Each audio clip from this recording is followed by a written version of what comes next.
think this year's conference has a great meaning in terms of where most of other conferences are focusing more on the technology or crypto part of the agendas.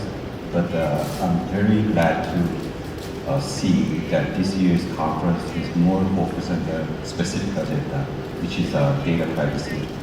And then not only the whistleblower for the other matters, but also this is a great whistleblower moment for the blockchain industry as a whole.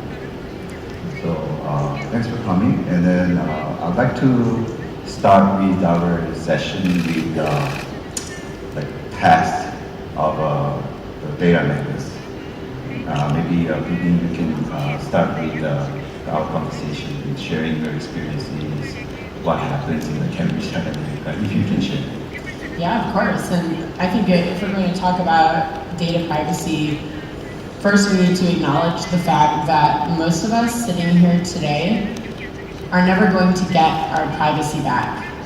Our personal information has been bought and sold around the world since the first time we touched a digital device. And a lot of that data cannot be deleted. It is on the servers of so many companies and governments around the world that what we're really talking about is the future of data privacy. So all of the data that we produce from now for the rest of our lives, how are we going to protect that? And how are we going to make sure that our children and grandchildren don't have the same lack of privacy or lack of privacy if you want to consent to it? Some people would love to share all of their data, but it should be their choice. It hasn't been our choice. So we're talking about legislative frameworks, digital intelligence and digital education, as well as the technology that's going to allow us to have transparency, have consent mechanisms, and then if we decide to share our data, to actually have rights to the monetization of that, so that we get rewarded for what we decide to share instead of keep private. So, in the previous era of internet, that Tim Berners-Lee mentioned that his intention was not the way it is now, but somehow that data has been centralized with a few dinosaur companies, IT companies, and then the monetization of that data is also centralized. And then I think next question to Zen is like maybe most of the people may not aware of your project BlockStack. One of the leading projects regarding the data privacy and then Web 3.0 movement. So we can cover it with starting with a little bit of introduction of your company and then how you approach towards the data privacy matters. Absolutely. BlockStack is a decentralized network and developer toolkit that makes it very easy to create powerful applications where users own their identity and their data. At BlockStack, the user is really at the center of the digital world. I love that Brittany talks about control of data. We are really trying to make the digital world in many ways reflect the physical world. In the physical world, you have an identity that is yours. You can attach assets to that identity. You have ownership of these assets. There are legal protections over your ownership of these assets, and you can take them and do things with them in the real world. By contrast, the digital world we find ourselves in today is really almost a feudal-like structure. We have no ownership of our identities, let alone our data. And that's why we start with identity. By allowing users to fundamentally own their identity, we can then create ownership over the assets in the digital world, which is data. You can then go on to have legal protections around those assets and use those assets when and how you want, given your choice. And that's the world we're trying to create. Yes, that's kind of a biggest paradigm shift and movement where that all the infrastructure as is based on the client server or cloud-based model. But when once that this paradigm really works, that all the database is going back to the individual users, and then all the service actually access to the data. that's the infrastructure of the future. And in that aspect, not only the BlockStack, but just previously we had Gavin, he's leading the Web 3.0 movement, as well as the Polkadot itself is building the similar infrastructure as well. And then Metadium as well, that we are doing the DID, working on the DID, and then it is critical infrastructure for the future Web 2.0 generations. So going back to Caroline, so not only the private sector, but also OECDs, and then also encouraging the DIDs and then data privacy measures. So what are the activities that you will do? Sure. So it's very interesting to talk about data privacy because we talk about it obviously in this context in relation to DLT, but the principles that we're talking about date back quite a long time, and these are challenges that we've been facing for quite a number of years. If I think about the OECD's own work, those of you who aren't familiar, the OECD's policy research and international standard setting body. We have 36 member countries, of which Korea is one, but also work with many other jurisdictions across the world. I think back to the OECD's first work in this space, our guidelines on privacy and cross-border flows of personal data date from 1980. So this is really something which has been going on for, and questions we've been asking about how we manage personal data, who has rights to access personal data for almost 30, 40 years now. Obviously, times have changed, and I think what's really interesting about blockchain is obviously in itself it raises new questions about the updated frameworks on privacy, whether it be the original 95 European Commission regulations in this space, the updated GDPR rules, or country-specific legislation, some of which Brittany outlined in her presentation.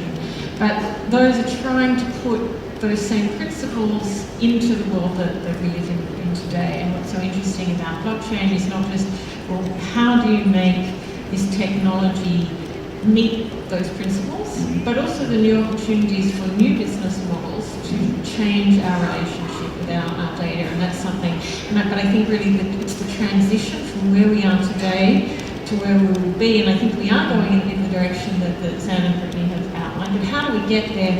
And during that period, how do we preserve the control and move towards a world where we control our own data better? I think that's quite an interesting point that also myself having trouble with, that this whole idea of data privacy is such important matters, but how we can, as entrepreneurs, deliver the concept to the users. That where it's pretty new, and then we're so used to in the centralized way of managing these data. So what are the things that we can do to boost up this movement? Is there any? I know you're working on the Own Your Data movement, the foundation, as the data, the digital asset. Digital Asset Trade Association. Trade Association, sorry. So, can you share your thought on that, like how we can educate the people? Well, some of the most comprehensive educational materials that exist right now come from the OECD. I don't know if you guys have ever seen something called the DQ Institute. It stands for Digital Intelligence, so DQ like IQ or EQ.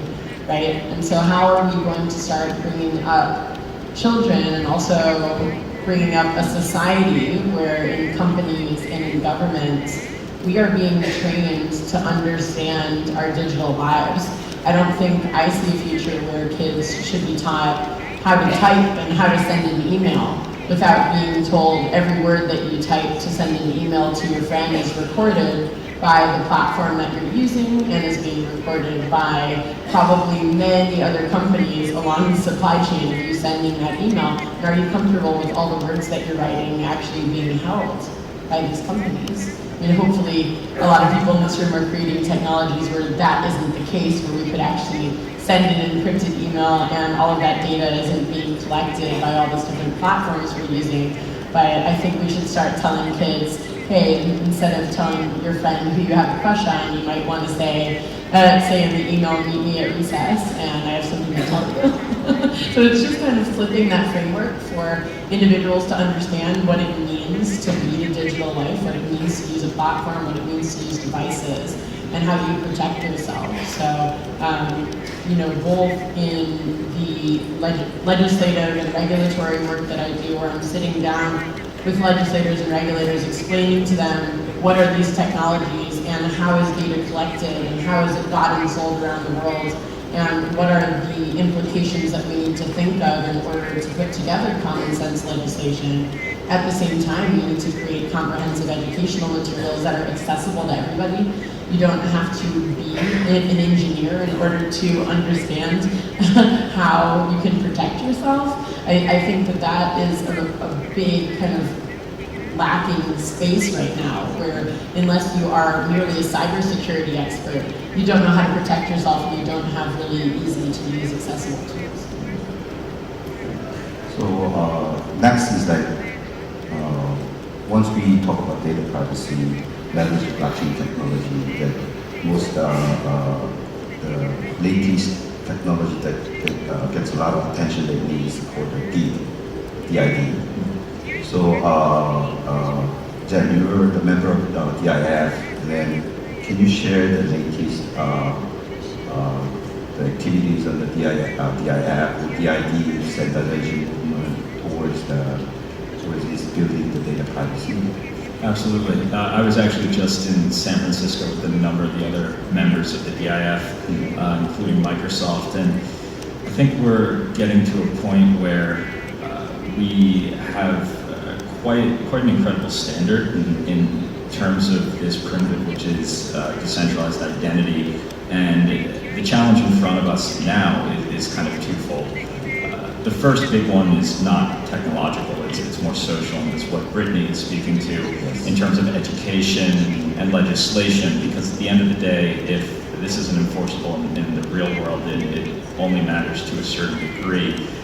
The other side of that equation is increasingly allowing users to take control of their data in easier ways, giving them more options, abstracting the complexity and the friction of a lot of this technology away from that.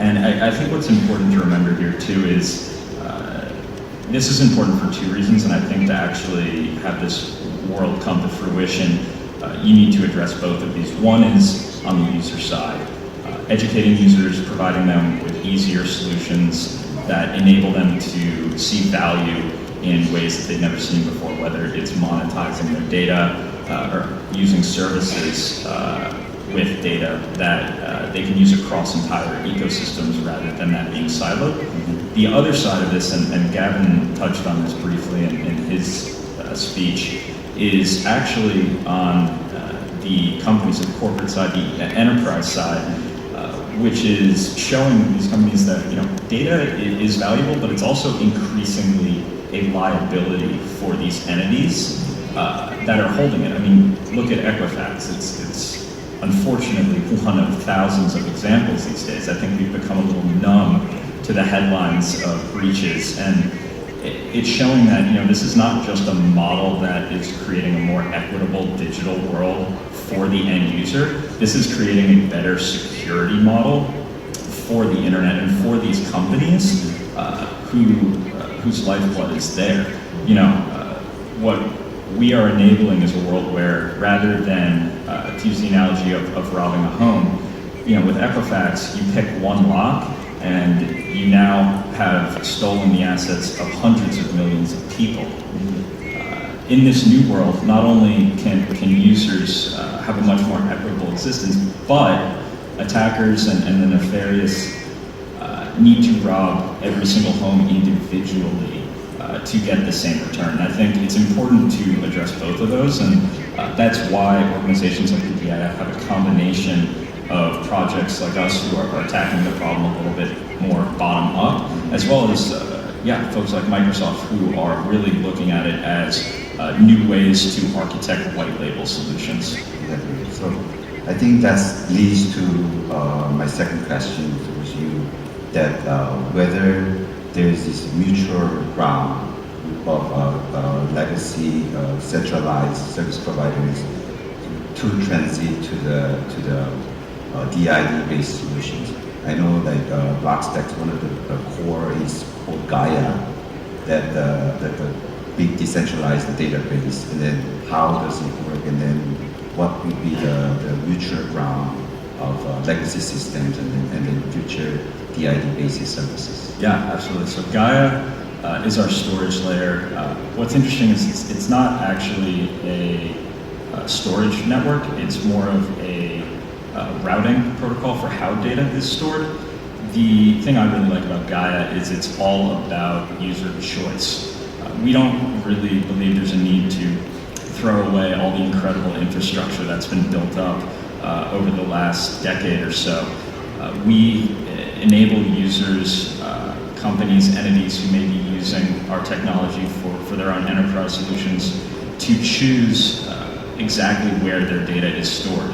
It's encrypted on their end. They can choose to repurpose any of the major cloud storage providers we use today to store that data. They can also use more distributed services like IPFS and others. They can self-host, they can replicate throughout. And what it does is it creates a data layer that is attached to a fundamental identity that a user can own, a company can own, and anyone can really own. And then they can go and permission that across the entire internet as kind of one whole space versus within these silos. Yeah. Thanks for explanation. Next question to Caroline. That I know that the OECD perspective also working on the DIDs.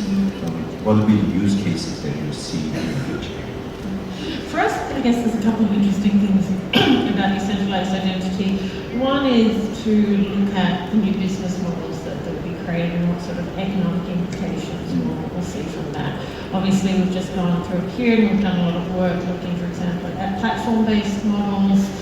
As that moves into this new area, what does that mean both for corporations but also for individuals, the type of work they were doing? Will we be able to stop working and just monetize our data and that's how we'll live?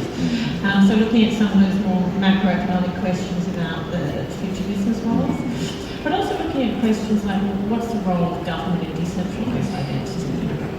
For a very long time, governments have been a source of truth, as it were.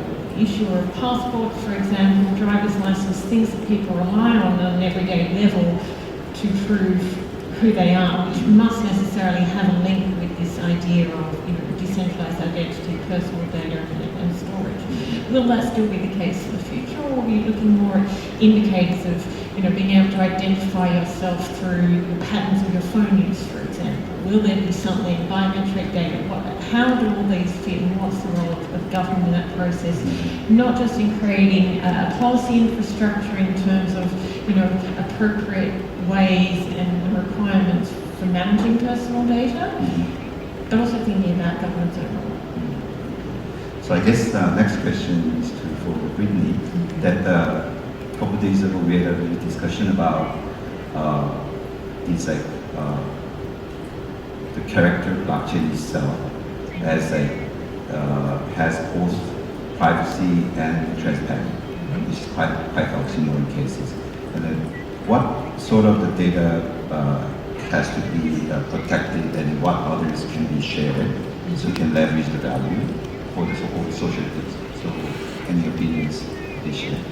Well, some of the most exciting solutions that we're talking about here first start with digital identity, and those are your personally identifiable information called PII. That's data that can be used to create your identity, and that's why something like the Equifax hack is such a big deal, because that includes PII data where somebody can now pretend to be you. They can start taking out loans, they can buy a house, they can open up credit cards, they can really, if there are new digital identity solutions available soon, pretend to be you, digitally or even in person. I think probably there's quite a handful of people, including myself, that have been SIM hacked lately because someone took your social security number and another piece of personal information about you and went and bought a SIM card with your phone number on it. So this is why there are certain types of data, your personal information, that always needs to be protected. And any other data that you are producing, from your location data to your behavioral data to your healthcare data, these are data sets that can be shared fully anonymously or pseudo-anonymously, so that some of it can really be traced back to you, so that we can start to solve problems.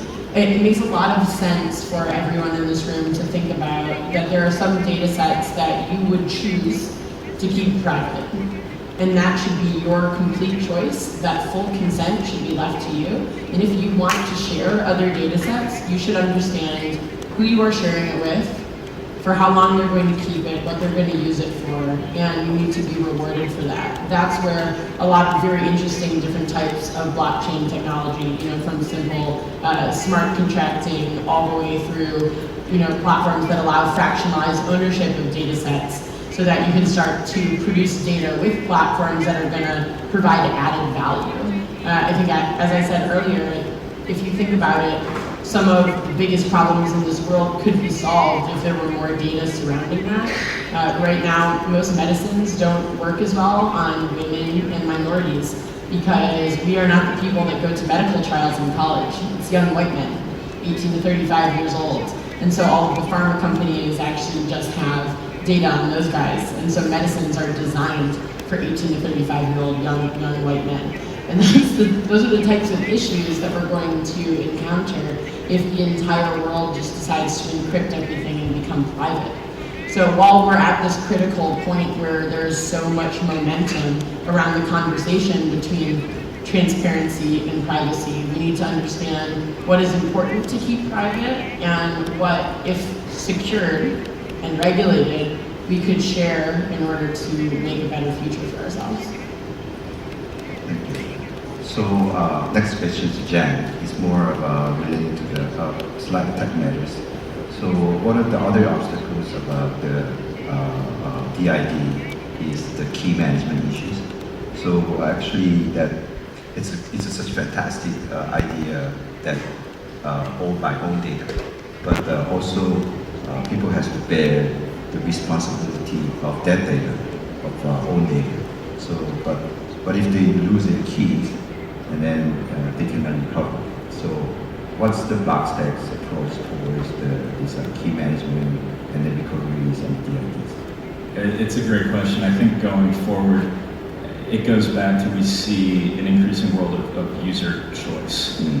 It depends, first, I think what's interesting is we're talking about identity in kind of the singular. I will have one online identity, and I don't necessarily know if that's true. I do agree with the type of identity Brittany's talking about, provably unique. It is linked to my real world PII, that will be singular, but I may have, other identities for different uses linked to different data that can be pseudonymous or anonymous. And each of those is going to come with different requirements for the level of control I'm willing to give up.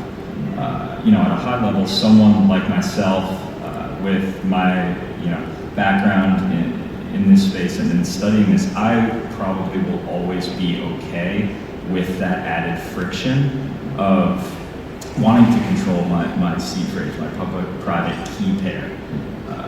People like my parents, my dad's a doctor, he's a retired doctor in his 80s.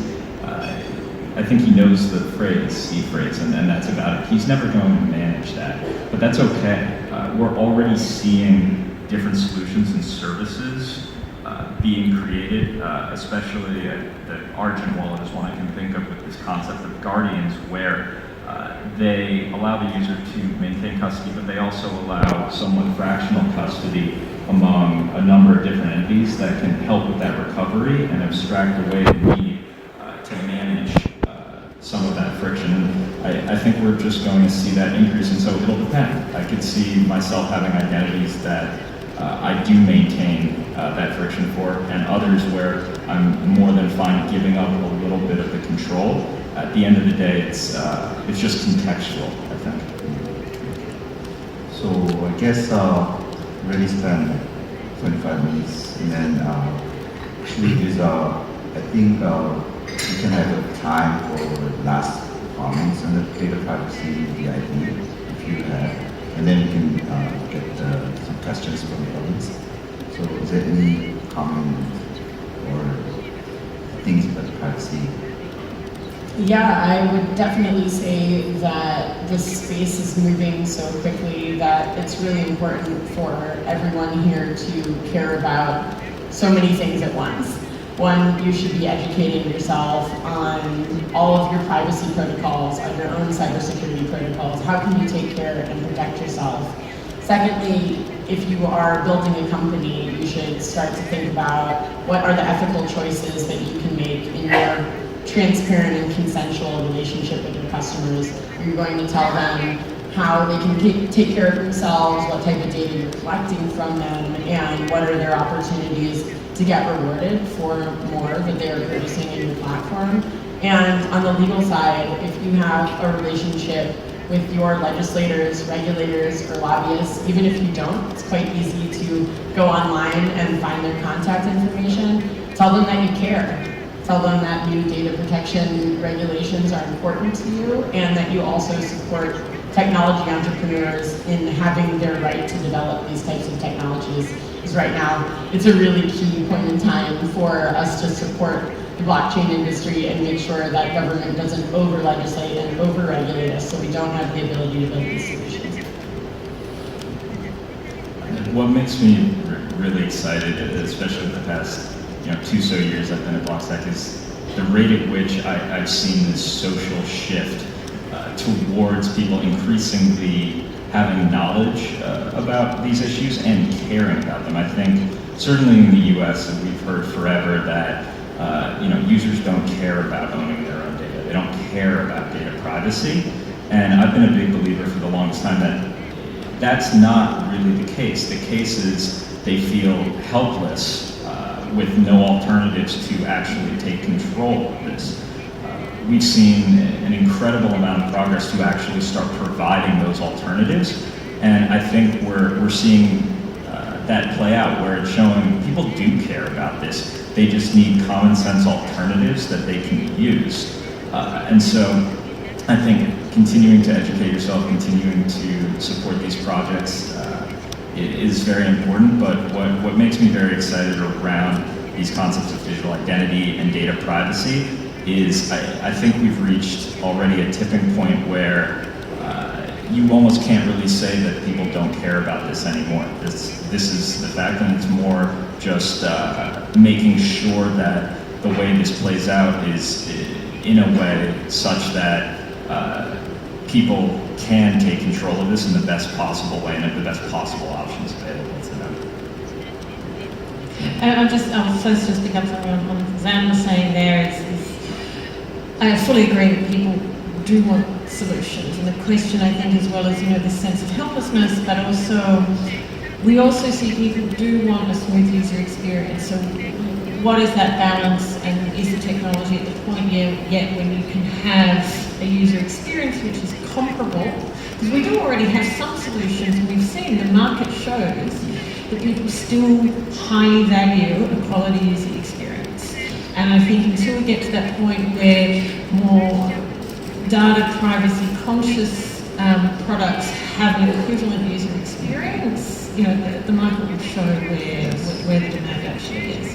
Perhaps just then more holistically, as I mentioned yesterday, the OECD is working on a framework of blockchain policy principles at the moment. This issue around data privacy is a very important part of that, as well as some of the issues that Gavin spoke about before, trust and governance.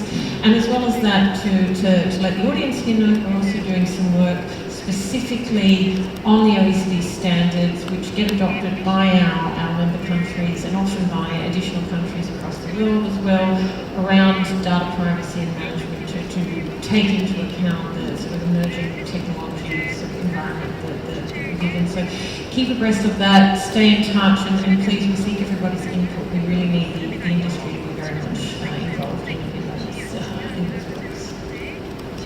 Lastly, I just want to mention that a decade ago, Jeremy D.Fine wrote a book about the age of access. So where the access means to the centralized, where the resources are limited. But now that I'd like to redefine the access, the meaning of access 2.0, that access is all the services that access to the individual is the next generation. Okay, I think we have a time. So thank you very much, everybody.